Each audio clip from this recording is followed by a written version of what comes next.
finalmente los protectores de la mucosa gástrica en sí, me pareció importante revisar todos estos temas, porque si bien es cierto la clase era de protectores gástricos, me parece que es también importante hablar sobre los inhibidores y los bloqueadores, que también son una parte muy relevante y sobre todo que está súper relacionada. Entonces comenzamos con fisiología gástrica. Yo la verdad no los quisiera marear demasiado con esto de acá, que a mí me rompía la cabeza en segundo ciclo cuando llevaba bioquímica, pero realmente ustedes cuando entren a los libros, cuando entren de repente a buscar información en internet, van a poder encontrar este gráfico que a mí me parece terrorífico para poder explicar un tema. Entonces no vamos a usar estos precisamente, que digamos que tienen un montón de vías metabólicas, un montón de flechitas. Eso a mí la verdad me causa un poco de ruido. Entonces vamos a ver algo un poco más simple, un poco más conciso como para poder entenderlo. Este de acá es un libro que yo les quiero recomendar, son unos gráficos de, de un libro que yo les quiero recomendar un montón, que se llama Fisiología, y la autora es Linda Constanzo.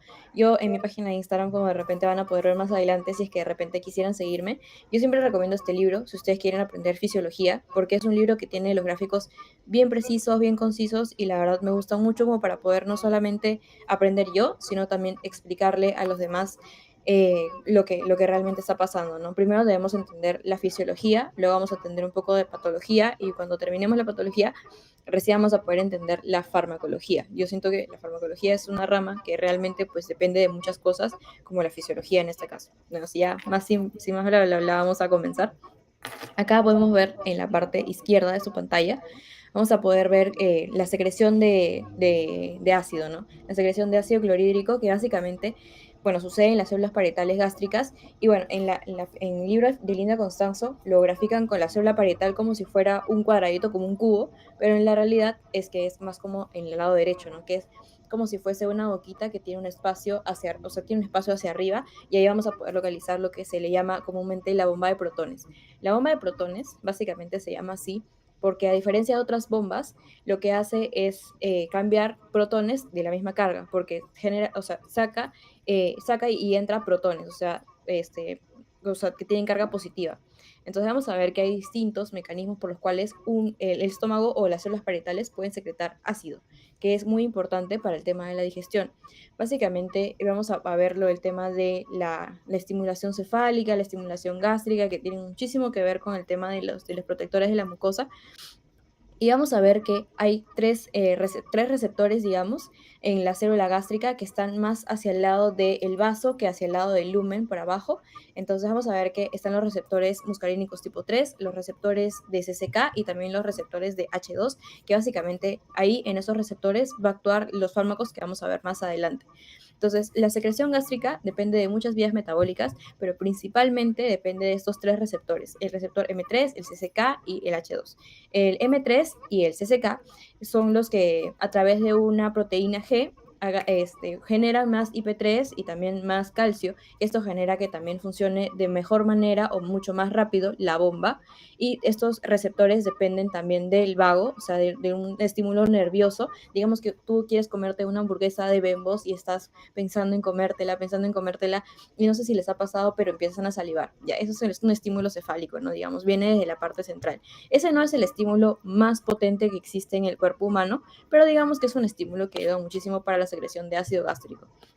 Después de eso tenemos al receptor H2, que es un receptor de histamina tipo 2, que básicamente, a través de una proteína S, o sea, una proteína estimulante, va a aumentar la producción de AMP cíclico, y el AMP cíclico también va a estimular a esta bomba de protones para que produzcan más ácido. Y también hay dos hormonas, que son la somatostatina y las prostaglandinas, que básicamente entran sin necesidad de un receptor como tal, o es un receptor que, digamos, no tiene un nombre en sí.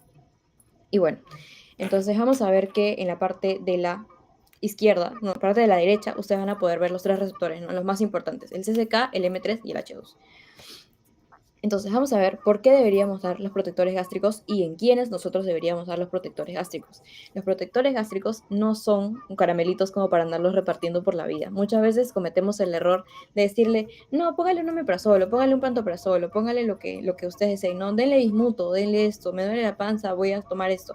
no son tan simples y tampoco deberían ser tomados tan a la ligera porque sí pueden generar ciertos efectos adversos que no solamente pueden ser molestos, como por ejemplo las náuseas, sino que pueden llegar a ser mucho más lesivos que incluso la enfermedad que está aquejando a nuestro paciente y por la cual nosotros queremos darle los protectores gástricos. No son tan, digamos, no deberían ser incluso de venta libre, creo que deberían ser de venta controlada, igual que todos los fármacos, porque realmente pues para poder recetarlos hay que tener un vasto conocimiento sobre la farmacología. Y más que nada los toman, como podrán ver ahí, por ejemplo, nuestros abuelitos que toman un montón de pastillas, por ejemplo, el abuelito que es hipertenso, diabético, que tiene de repente hiperglicemia de próstata y tiene que tomar bastantes medicamentos y tiene su cajita incluso de medicamentos y todas las noches se toma 3 medicamentos en la noche, 3 medicamentos en el día y al final le dicen, no, agréguele un protector gástrico. Ellos usualmente toman ese tipo de protectores gástricos, sobre todo el omeprazol, que digamos que es un medicamento relativamente barato y relativamente que, o sea, y que puedes conseguir en cualquier farmacia, ¿no? No es como otros medicamentos que de repente son medicamentos caros o medicamentos que usualmente no tienen en la farmacia. Tú vas a cualquier sitio y puedes encontrar omeprazol. Entonces, es un medicamento que sí está en constante movimiento. También pueden tomarlo las personas que están hospitalizadas, porque ustedes saben que hay muchos factores que pueden generar estrés a un paciente, por ejemplo, un estrés crónico. De repente estás haciendo un trabajo demasiado estresante, por ejemplo, los anestesiólogos viven estresados, entonces ellos usualmente toman protectores gástricos, no deberían ser así, pero usualmente los toman. Y también ustedes saben que la hospitalización también es considerado un factor de estrés muy grande. Entonces, mayormente cuando un paciente está hospitalizado, también le colocan omeprazol. Después de eso, también los pacientes que tienen gastritis, ¿no? Los estudiantes de medicina usualmente, no todos, y no debería ser, pero usualmente tenemos gastritis. Por ejemplo, yo tengo gastritis, desde que tengo más o menos 15 años tengo gastritis, y usualmente, pues no debería tampoco, tomo omeprazol o de repente tomo maldrato, sucralfato, porque realmente pues es un dolor molesto, no es un dolor que quema, que no sé, ya ni siquiera sé cómo describirlo, que te sube desde el epigastrio, desde la boca del estómago hasta arriba, realmente es muy molesto y la manera más sencilla, digamos, de poder eliminar este tipo de dolores es con su omeprazol, con su protector gástrico y créanme que es bastante común, como les digo, que incluso los pacientes se automediquen con ese tipo de protectores, que no debería ser. Bueno, ahora vamos a comenzar con los inhibidores de las bombas de protones.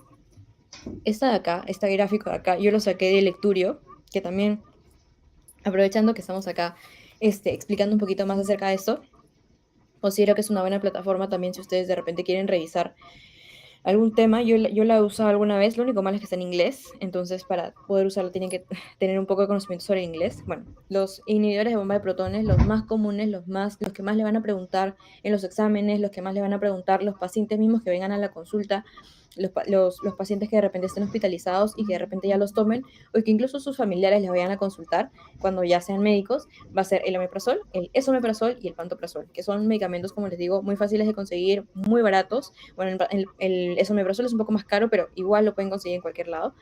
Entonces, es importante que si ustedes quieren tomar o de repente recetarle a un paciente que tome inhibidores de bombas de protones, que vamos a ver cuáles son las indicaciones para poder darlos, es importante que les digan que los consuman 30 minutos o una hora antes de consumir los alimentos, porque es importante que el medicamento haga efecto antes de consumir los alimentos y vamos a ver por qué.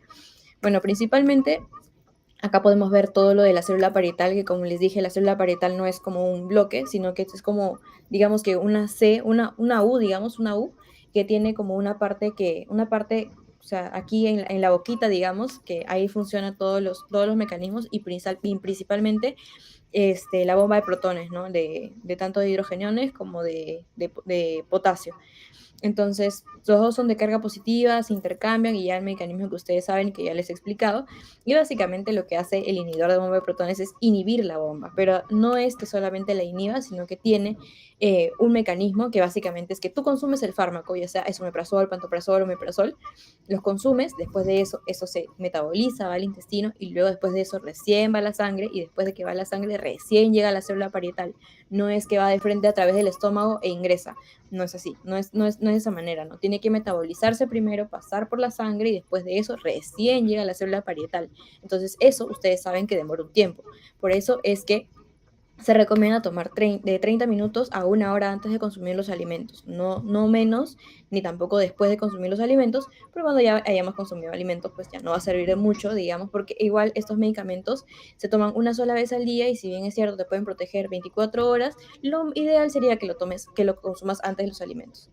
Entonces, las indicaciones para poder dar estos medicamentos son de la primera elección para diferentes patologías, por ejemplo, la enfermedad por reflujo gastroesofágico, el síndrome de úlcera péptica, que también tiene otros medicamentos que vamos a ver más adelante, que son incluso un poco más favorecedores, vamos a decir. También la gastropatía por AINES, por ejemplo, un paciente que tiene, no sé, osteoartritis crónica o de repente artritis reumatoide y que utiliza AINES crónicamente, que utiliza AINES de manera muy frecuente y sobre todo a mucha dosis, puede generar que la mucosa gástrica se dañe, entonces sufre estas gastropatías, ¿no? Entonces es importante darles los inhibidores de bomba de protones a ese tipo de pacientes. También la profilaxis por estrés, que le hablamos al principio, que es básicamente cuando un paciente ingresa a nuestro servicio de hospitalización y está mucho tiempo hospitalizado, la hospitalización es un factor de estrés que puede dañar la mucosa gástrica. Entonces, es importante que siempre le coloquemos su inhibidor de bomba de protones. También el síndrome de Soliger-Ellison, que también es aumento de la gastrina básicamente, y la gastrina, como ustedes saben, tiene diferentes efectos en la mucosa gástrica que también los puede dañar porque es un exceso, no es la dosis, digamos, o de repente el monto que debería tener, entonces daña la mucosa gástrica. Entonces también cuando un paciente tiene Soliger-Ellison, nosotros debemos indicarle este tipo de inhibidores de bomba de protones, y también en los pacientes que tienen Helicobacter pylori, que básicamente, bueno, ustedes saben que hay un estudio que dice que más o menos el 80% de la población tiene Helicobacter pylori, que no necesariamente va a desencadenar en cáncer, pero es muy frecuente, muy común y sobre todo muy frecuente en los estudiantes de medicina, ¿no? Tener Helicobacter pylori. Y yo siempre les recomiendo a ustedes que si de repente tienen algún dolor o de repente algún síntoma, o incluso solamente por screening o por de repente por fijarse, siempre se hagan su test de aliento como para descartar todo tipo de bacteria, ¿no? Y sobre todo el Helicobacter pylori.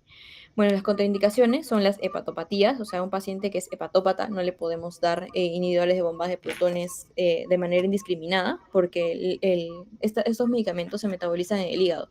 Entonces, si nosotros le damos más trabajo al hígado del que puede soportar, evidentemente, pues no va a poder cumplir con el trabajo y aparte de eso se va a dañar. Entonces, no podemos darlo en pacientes hepatópatas, o bueno, sí podemos darlo, pero digamos que tenemos que evaluar mucho la dosis, ajustar la dosis y sobre todo también ver si es que el medicamento le va a hacer más un beneficio o le va a hacer más un daño. Si es que contestamos que es más un daño, entonces no se lo damos.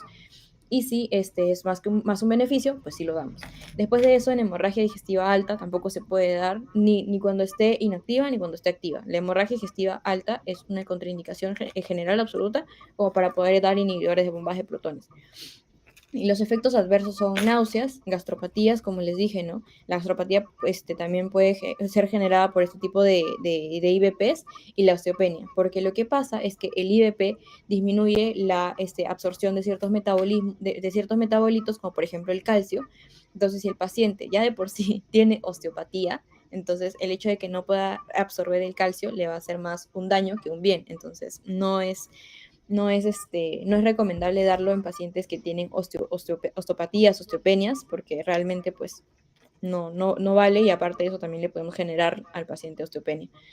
Y bueno, es importante no combinar el omeprazol con el clopidogrel. Por ejemplo, un paciente que de repente tenía un infarto, por ejemplo, y que nosotros le estamos dando clopidogrel, no deberíamos darle omeprazol, porque lo que pasa es que hay estudios que han demostrado que el omeprazol disminuye el efecto del clopidogrel. Entonces, digamos que poniéndolo en una balanza es más importante que el paciente infartado tome su clopidogrel a que tome su inhibidor de bombas de protones. Entonces, hay otras opciones que no disminuyen el efecto, ¿no? Por ejemplo, el omeprazol disminuye el efecto, mientras que el pantoprazol no se ha demostrado que haya ningún cambio significativo al momento de darlo con clopidogrel. Entonces, ustedes siempre tienen que consultar, ¿no?, al paciente que le van a dar algún medicamento. Si es que está tomando otro medicamento, de repente que le ha dado un especialista, por ejemplo, el cardiólogo, o de repente si es que tiene alguna enfermedad, si de repente tiene otros medicamentos que usa, si es hipertenso y todo lo demás, si es hepatópata, por ejemplo, o de repente si es que tiene enfermedad renal crónica, porque la mayoría de medicamentos pasa por el hígado y también se excreta por el riñón. Entonces hay algunos medicamentos que tienen que ajustarse la dosis o que simplemente no se pueden dar. Continuamos con los inhibidores de receptor H2.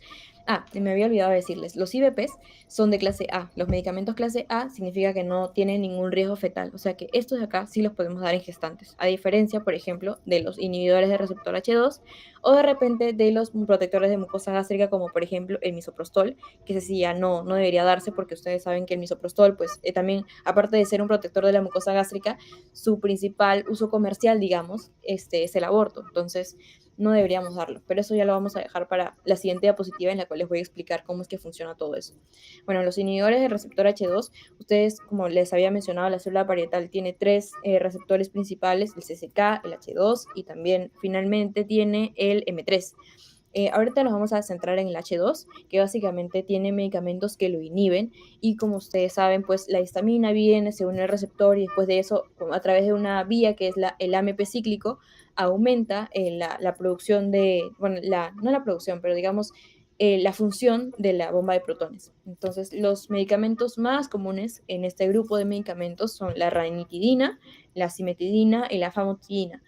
Estos medicamentos de acá es importante que ustedes sepan que como les dije al principio no debemos darlos indiscriminadamente porque, por ejemplo, este tipo de medicamentos se ha visto una asociación con cáncer. Entonces, si ustedes de repente lo dan indiscriminadamente, podrían estar contribuyendo a que el paciente pueda generar cáncer en un futuro. No necesariamente digamos que por tomar una vez ya van a tener cáncer, sino que se ha visto asociación y es importante que ustedes lo sepan también para que se lo puedan comentar a los, ¿cómo se llama? A sus pacientes. Incluso la FDA recomendó que se quite la ranitidina del petitorio de los medicamentos porque, por su fuerte asociación con cáncer.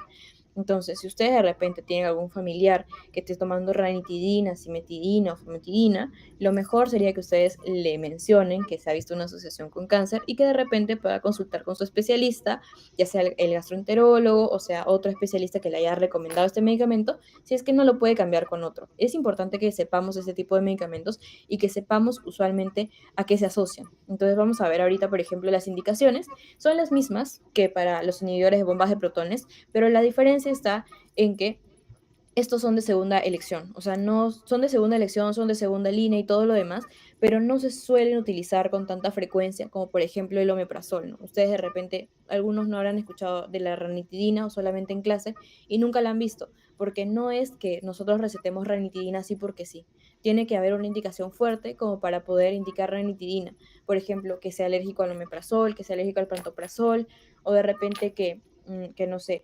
que la ranitidina sí le cubre el seguro y el paciente de repente no tiene la posibilidad económica de comprarlo, entonces admiten la ranitidina que le brinde el seguro, entonces por eso es que son de segunda elección. Y las contraindicaciones son enfermedad renal crónica, porque estos medicamentos de acá se eliminan por el riñón, entonces si nosotros le damos más trabajo a un riñón dañado, no lo va a poder hacer y se va a dañar. Entonces tenemos que ajustar la dosis en pacientes que tienen enfermedad renal crónica. En porfiria aguda también es contraindicado, no es tan bueno darlo, y también en la alergia a la soya, que también es algo importante de mencionar, porque hay pacientes que, por ejemplo, te dicen soy alérgico a la soya y tú al final les terminas dando estos medicamentos y les termina siendo más riesgoso que beneficioso. Y los efectos adversos, también estos medicamentos pueden generar náuseas y también pueden generar delirio. Eso es lo que más importa, digamos, de estos inhibidores de H2 que pueden generar delirio.